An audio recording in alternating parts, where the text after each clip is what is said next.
Hello, I'm John White. Karen Devine has the night off. Developing tonight, a high school runner's path to state finals this weekend is triggering a national debate. Threats from President Trump and now a policy shift.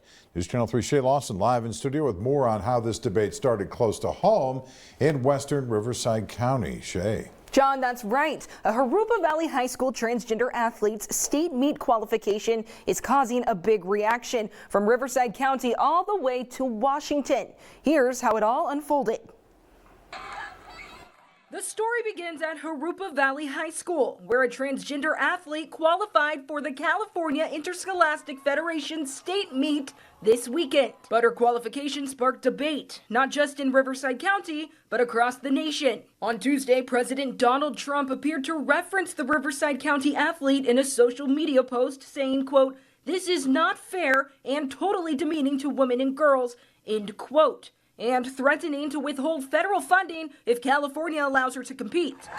CIF officials responding hours later with a change to the championship rule. In a statement, they say biological female athletes who narrowly missed qualifying are now being allowed to compete this weekend. Governor Gavin Newsom's office later clarifying, saying this policy means transgender athletes will be scored in their own category at the meet, meaning instead of one winner per event, there could be up to 3 first-place winners, 1 for biological boys, 1 for biological girls, and 1 for transgender girls. After the change in rules, Governor Newsom's office later saying the proposed pilot is a reasonable way to navigate a complex situation.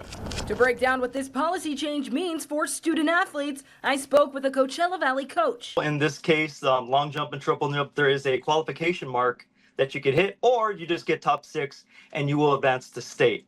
So what happened is a biological male won the event, but it also took away a spot from the girl who placed 7th place.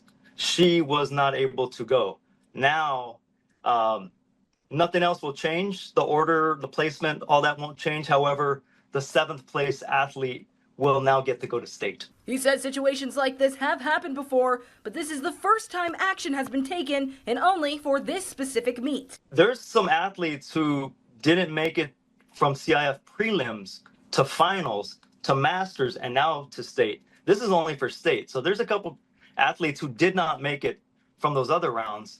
This is just happening today for this weekend at state. At Healing Rainbows, a community health center, one worker says the debate around this issue is taking a real emotional toll on young people. Wreak havoc on their psyche, there's no doubt about that. Their mental well-being is at stake. How do you respond to concerns that some people raise about competitive fairness? If they would come and just see who these athletes were. And she says many transgender people just want to be included. We just want to be part of society, and that's exactly how these student athletes feel.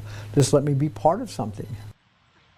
I tried to speak with the student at the center of this story, but was unable to locate current contact information. Stay with us for ongoing coverage as this story develops. Reporting live in studio, Shay Lawson, News Channel 3.